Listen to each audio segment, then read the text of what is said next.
আর বললেন, শোন বাবা, তোর সাথে আজকে একটা কাজ করতে যাব। তার আগে তোকে কিছু কথা না বললেই না।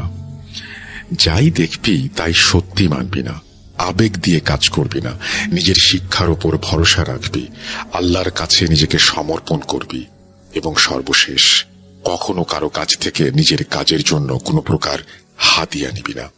তুই যদি আমার এই কথা না মানিস, তাহলে তুই কিয়ামতের ময়দানে আমার কাছে বাধা থাকবি।